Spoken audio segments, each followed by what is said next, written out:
The right height? Okay. How about this? Even better. Even better? A little Looks like it's even lower now. Yeah, just a little bit of that. Come on, let's sell some. We're selling some tickets right here. Oh, hello. Welcome to A Late Show. I'm your host, Stephen Colbert.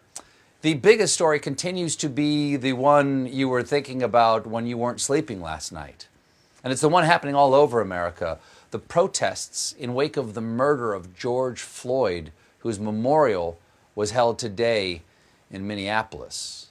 Support for Floyd, his family, and the demand for racial justice and accountability has been so widespread that I actually have to issue a rare correction. You see, last night I said that there have been protests in 380 cities. Well, in fact, last night that number grew to at least 430 cities and towns. Meaning this isn't happening just in our major urban centers, because I believe the 430th largest city in America is the Party City on Route 6.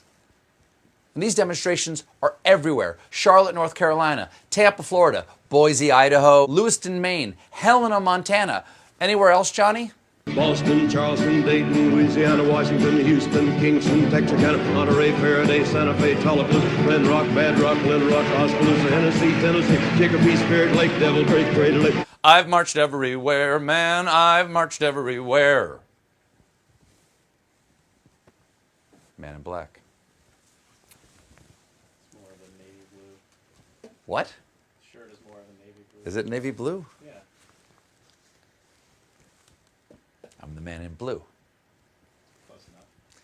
These protests are uniting Americans of all backgrounds. Now, because you may have noticed that Boise, Idaho does not have a lot of black people. Neither does Laramie, Wyoming. In fact, part of that protest was because their only black resident moved away, which explains this sign.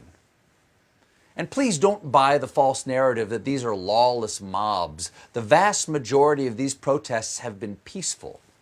Now, you might not know that if you watch cable news, because to the news, peace is boring.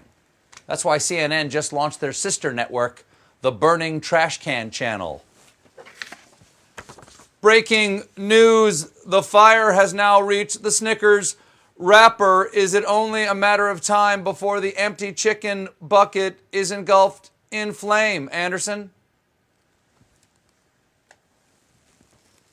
But you can find footage of peaceful protests all over Twitter, like this stirring scene from Houston, Texas, where black activists fought for change on horseback. Come on, look at that. It's like the ride of the Rohirrim in The Lord of the Rings, if there were any black characters in The Lord of the Rings. But despite the peaceful nature of these protests, local governments have been cracking down hard. Curfews have been enacted in Atlanta, Chicago, Cleveland, Dallas, Denver, LA, Louisville, Minneapolis, New York, Philadelphia, Phoenix, Raleigh, San Francisco, Seattle, and Washington, D.C. Basically every major American city. So congratulations to the nation's new nightlife hotspot, Oconomowoc, Wisconsin. Oconomowoc, come for the beer, stay, because we had to take away your car keys because you really enjoyed the beer. Now, the point of a curfew is to stop lawbreakers from taking advantage of the protests. But in some cities, folks are getting swept up by cops in curfews starting as early as 6 p.m. Ah, yes, 6 p.m., the witching hour, when anarchists drink their Amstel Light and conspire to roast that chicken for dinner. Burn, baby, burn! Because I forgot to baste, baby, baste.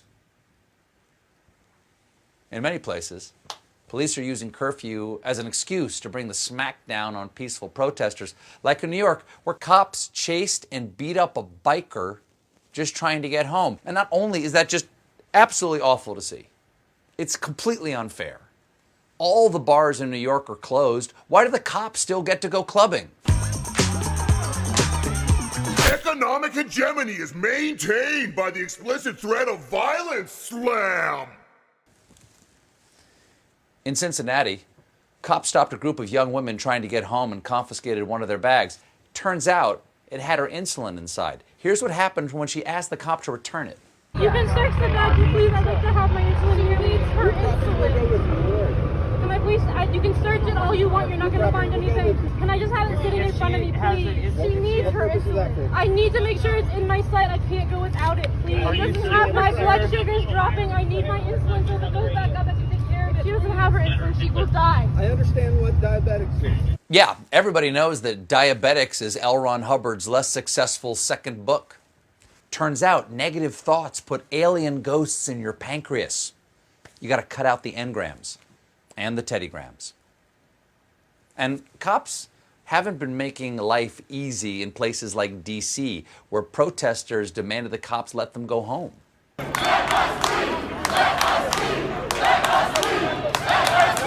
Yeah, that's the same thing my kids started chanting around week 9 of the quarantine. There's a name for when police box in a crowd of people to create a pretext to arrest them. It's called a kettle. I guess that's a case of the cops calling the kettle on anyone black. Pun the tears away. Now, maybe the craziest story of police entrapping people for breaking curfew also came from D.C. on Monday. While peacefully marching, a crowd of protesters wound up in a residential neighborhood where they were boxed in by police who started pushing, spraying mace, and trampling people. Now, a Good Samaritan gave 60 of the protesters shelter in his home. He's Rahul Dubey, seen here proving not all heroes wear capes. Some wear tasteful scarves. Even though police fired pepper spray into his home as people were entering, Dubey let the 60 protesters stay all night until the curfew was lifted, and even provided milk to soothe their eyes and pizza.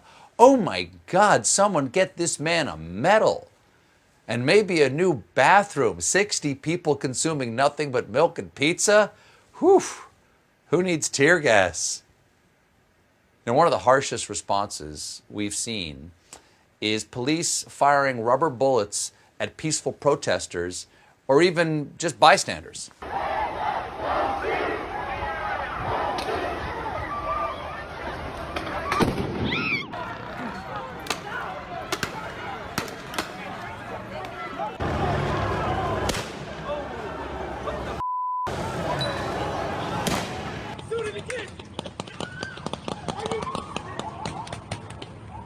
And rubber bullets are a lot more bullet than rubber.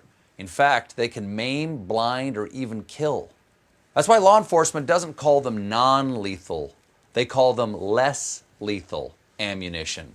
Less lethal ammunition from the makers of Arsenic Light. Most of the poison, none of the guilt. Now, the attack that everyone is still talking about is Monday's military assault on peaceful protesters so that Donald Trump could shamble across the street to get handsy with a Bible. Trump has been criticized by a lot of people for misuse of the military. And the latest is Trump's former defense secretary and star of Disney's new live-action Droopy, Mad Dog Mattis. In a scathing statement released last night, Mattis said, "I have watched this week's unfolding events angry and appalled.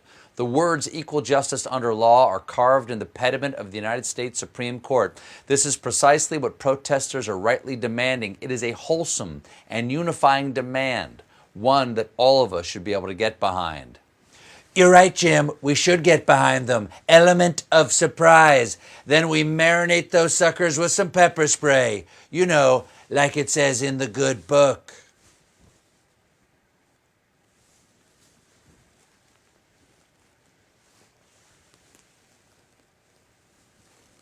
Mattis added that we must not be distracted by a small number of lawbreakers.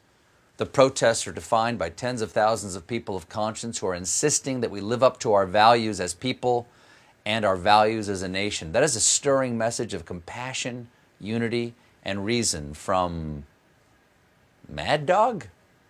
You know what? I hereby rename you Principled Pooch. Mattis accuses Trump of dividing the American people and uses history to point out why that's bad. Instructions given by the military departments to our troops before the Normandy invasion reminded soldiers that the Nazi slogan for destroying us was divide and conquer. Our American answer is, in union, there is strength. That's powerful stuff, though Trump has his own views on the Battle of Normandy. Very fine people on both sides. Now, Mattis's harsh words are especially surprising because after he left the White House, he said this. I will not speak ill of a sitting president. Evidently, he will speak ill of a president lying in a bed covered in cold curly fries. Trump immediately fired back on Twitter. Probably the only thing Barack Obama and I have in common is that we both had the honor of firing Jim Mattis, the world's most overrated general. I asked for his letter of resignation and felt great about it. His nickname was Chaos, which I didn't like, and changed to Mad Dog, ... I gave him a new life, things to do, and battles to win, but he seldom brought home the bacon. It's true, we had all these great wars. He didn't bring me home a single slice of bacon from the Middle East. I don't know why. And it's just not the bacon either. He never brought home the sausage, the ham, not even hash brown, or as I call it, potato meat. Uh-oh. Now I'm hungry. Somebody tear gassed the protesters. We're walking to Denny's, guys, just like Winston Churchill did. Now, if you think Trump's tweet was stupid, you're wrong. It was stupid and wrong because Trump claimed he fired Mattis, but Mattis resigned. And Trump also claimed that he changed Mattis's nickname to Mad Dog, but he did not.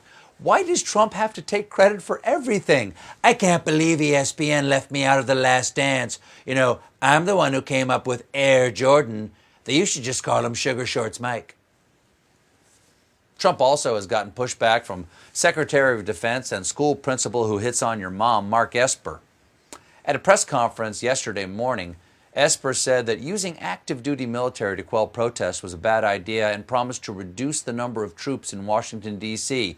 Shortly thereafter, when asked if President Trump still had confidence in Esper, Press Secretary Kayleigh McEnany said this. As of right now, Secretary Esper is still Secretary Esper. Rarely a good sign when you hear something like that. Hey, thanks everybody for all the anniversary wishes. I just want you to know that as of right now, my wife is still my wife. Here's to whatever. Last night we learned that Esper met with Trump in the Oval Office. I'm sure that was a fun meeting. Look, Espy, you seem to have forgotten your job description. Keeping your thin little lips pressed to Ass Force One. Now I'm going to drop trow, and it's time to bring home the bacon. After the meeting, Esper changed his mind about withdrawing the troops. That is the fastest 180 in D.C. since Trump mistakenly walked into a salad bar.